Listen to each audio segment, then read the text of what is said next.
Okay, thanks a lot. I'll tell you today about our work, and I'll start with the most important slide, acknowledging my collaborators in the CRCNS grant, Lior Alas and Yonatan Al-Khadef. So we study in the lab the neural base of natural behaviors, focusing on spatial behaviors and social behaviors. I'll mostly talk today about spatial behaviors using the Egyptian fruit bat as an animal model. And today I'll talk very briefly about two stories. One is about how the hippocampus represents very large spaces, and secondly, neural dynamics during rapid switches in behavior. By way of background, I'll just tell you that when we let bats move in a two-dimensional box, like in rodents, we find the same types of cells as you find in rodents, place cells, grid cells, and direction cells. And when we went to 3D, then Michael Yartsev, when he was a PhD student in the lab, found 3D place cells that have sort of spherical place fields. Arseny Finkelstein, when he was a student in the lab, found had direction cells that had 3D properties that were tuned to particular three-dimensional directions in the brain. And Gili Ginosar found 3D grid cells that surprisingly did not have a three-dimensional lattice structure, but did have fixed distances between nearby grid fields. So that sort of has important implications for models of grid cells that we'll not talk about today. Today I will just mention that these are all experiments still in relatively small environments of a few meters. In this case, 5 by 6 meters flight room. But in the real world, we humans and animals navigate in large environments. So this leads me to the first story about representation of very large spaces in the brain. Work by two PhD students, Tamir Eliav and Shir Maimon.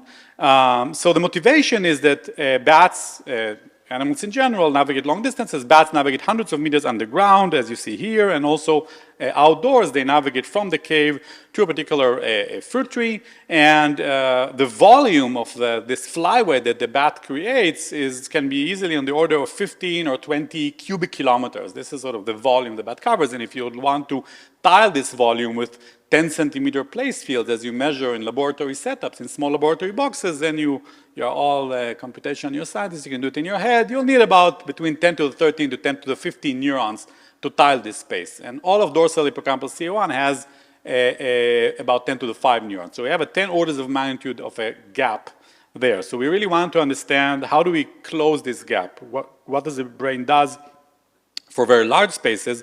So to do this, first of all, we had to develop some technology. So we developed a neural logger, a device that can store the data on a board. So now we can record wirelessly from the brain of the bats as they're flying in unlimited distances, essentially. This is how our spikes look during flight in the hippocampus, really nice spikes. And we also have some behavioral sensors on the bat, an ultrasonic microphone, and a motion sensor. So we have sort of an onboard flying ePhys lab that flies with the bat. And the second thing that we had to build is a large behavioral setup. So we built this sort of a tunnel, 200-meter long tunnel. Now we have a 700-meter long tunnel where the bat can fly. This is the very end of the tunnel. And we have also a system to measure the position of the bat very precisely with 5-centimeter accuracy. So this is how the behavior of the bat looks. We put sort of landing platforms at both ends of the tunnel. This is the 200-meter tunnel. And the bat flies back and forth and back and forth. In many sessions, it will fly 100 or 120 laps, so 20 to 25 kilometers in some cases. And it flies really in the center of the tunnel, as you see here in this cross section. So really turn it into a one-dimensional problem on purpose, because here our question is about the scale of space. And it flies also very fast, in this case, 7 to 8 meters per second, very precise speed along the entire tunnel. And what Tamir found, this is an example of one neuron that separating the rasters into flight to the east and flight to the west here in blue and red. And you see several things. So first of all, that the map to the east and to the west are different. So that's already known, that the neurons place cells in the hippocampus fire differently into running directions in 1D. But what's more interesting and surprising is several things. One, that some place fields are really large, like this one is 20 meters in size. We have even more than 30-meter place field. The second is that many neurons have multiple place fields. And third, that the place fields differ a lot in size, like this large place field and this small place field, or here is another neuron that has a large place field here, a small place field here, a small place field here, and a medium place field here. So the same neuron has multiple place fields with different sizes. It's sort of a multi-scale or multi-resolution type of a neural code. So that was very puzzling and looks very different from place cells recorded in small laboratory setups. This is the population summary. Many neurons have 10 or even 15 place fields. And if you look at the ratio of the sizes of the place field for the same neuron, it could be up to 10 or even 20. 20 means I have a 1 meter place field here and a 20 meter place field in different locations. So a real extreme difference. So to understand this, together with Yonatan Chadef and Michel Sodix, we tried to get a kind of theoretical understanding of this, and they did a lot, many different things, but I'll just mention, sort of show one slide where they compared 6 or actually 8 different types of neural codes from the classical place code. These are 10 neurons. This is all simulations now, where each neuron fires in a different location, but has one place field, and up to scheme 6 here that has, each neuron has many place fields with different sizes. And now you can look at decoding errors or various metrics of decoding errors as function of environment size, simulating environment size from 20 meters to a kilometer. And so for small environments, all these types of neural codes did equally well, but for a large environment, 200 meters in our case, there was a large difference of more than 2 orders of magnitude, where this multi-scale code that we found in the hippocampus outperformed the classical place code by more than 2 orders of magnitude. So to summarize this part, we find that spatial coding of large spaces is very different from laboratory setups. We have many fields per neuron, very large fields, but also some very small fields. We have this multi-scale property. And theoretical analysis also illuminates not just illuminates why is this difference, because it's much, much better. It's several orders of magnitude better in terms of decoding error. And Yonatan Chadef, as part of the CRCNS now, is working also on a normative model to understand how this comes about, and he has very interesting results that I hope he will present in the next CRCNS meeting. Okay, very briefly about the second part. Natural switches in behavior that rapidly modulate hippocampal coding, work by PhD students Eretz Sarel and Shaked Palgi. So the basic rationale is that natural behavior is very dynamic. Right? When I walk around, I navigate, I need to not be run over by a car, then I might encounter people and talk to them, there's social interaction, there's behavior changes all the time in natural behavior. In the real world, but that's not how we do neuroscience research. Neuroscience research is very segregated. We do sort of one thing at a time. We do a navigation study, we do a social neuroscience study, etc. So everything is segregated. So here we wanted to ask, how does the sort of real world dynamism behavior affect the neural circuit? So to formalize this, we did a very simple experiment. In the same tunnel as I showed you before, now we had 2 bats flying, not 1. So we had 2 conditions. Either one bat was flying, so this was sort of the solo situation, or another bat was flying and they crossed over each other. So this was the crossover situation. And these behaviors were completely intermingled within the session. So it's not 2 different blocks or 2 different sessions, but a completely intermingled type of a behavior. And now we can look at the coding of position and of distance from the other bat, because this kind of a switching, there is a switching between navigation and collision avoidance from the other bat. These are the 2 behaviors we're talking about. So we can think of 2 extreme hypotheses. One is that if it's a classical place cell, we will have sort of a horizontal type of representation. It doesn't care about the distance. Or if it's a distance tuning neuron, then it will have sort of a vertical stripes. Doesn't care about position. And indeed, we find some neurons that are sort of like that have this horizontal structure or vertical structure with this sort of distance coding. But these are the minority. Majority of neurons have more complex types of representations, like this one, that this neuron is activated for a particular combination of distance and position. This neuron is actually inhibited at a particular distance, etc. So we see all sorts of interesting types of representations here.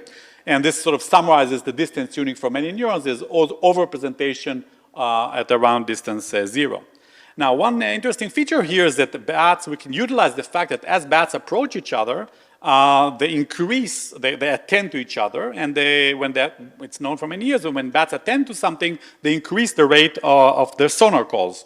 So here you see a raster of the sonar calls, and you see this increase in the rate of the sonar calls. So we can use this, the rate of sonar calls, as an index of attention, which is a great tool, because in a freely moving rodent, it's really hard to measure when it attends to something. And here we just put a microphone on board the animal and we can measure this. And it turns out that this actually modulates the activity of the neurons. If you separate the flights to high attention or high click rate flights versus low attention or low click rate flights, the distance tuning is modulated. Here are some example neurons, and also at the level of the population. And last result is that when we look at the sort of two-dimensional tuning of these neurons, we see that it's really non-separable, meaning that this neuron is not tuned to distance at this position, but is tuned to distance in that position, or this neuron is inhibited at distance 0 at this position, but it's actually excited at distance 0 at another location. So there's really a non-separable representation of position by distance, meaning that these two-dimensional functions cannot be represented as a multiplication of the marginals, which has interesting implications. And Yonatan Al-Khadev showed that this is also better in terms of coding. So to summarize this part, we have a transient neural switch from coding of position as the bats approach each other to coding of distance by position. I didn't have time to show you, but this can occur as fast as 100 milliseconds. And so this means that the neural code under this situation of very dynamic behavior, the neural coding can be very dynamic. And so I'd like to finish by thanking lab members, especially Lior Alas, who is amazing. She's a staff scientist working with me, and she's been my right hand for many years and been heavily involved in all of these studies that I showed you. And also, I think I mentioned most of the lab members and alumni and funding sources, especially thanking CRCNS, but also the other funding sources. And thank you for listening. Thank you very much, Nachum. Any questions? I'm sure there are. Okay. Yeah, there are not here the question? Yeah, go for it, yeah. So, regarding the second part of your talk, how does the dot thing, you're showing conjunctive coding, right? Yeah. So the point is that how does a downstream, whatever downstream circuit it is, how do they read out these signals, right? Because a place code versus the distance code has different implications for navigation, right? So right. It's now getting corrupted. So it's not. Like if it's getting conjugated with the distance code, how do you? Yeah. So actually, we did decoding of both variables in this paper, and we can decode both position and distance. The reason is that that as I showed you in the example neurons, the tunings are very heterogeneous. So you have plenty of information both about position and about distance. So it's actually pretty easy. With even a small number of neurons, you can decode both position and distance pretty precisely. Hey, hello. Thanks for the talk. I want to talk about, to ask you about the cognition, and I just know that from the recent studies in the human cognition, it was found that also the place cells and the grid cells are related not only to the place coding, but also to the coding of some other cognitive processes, such like some serial processing or recognizing the patterns of relations between objects. And I think that some areas in the prefrontal cortex, they just control the representation. Have you seen this evidence also in the bats? Yeah. So you're bursting into an open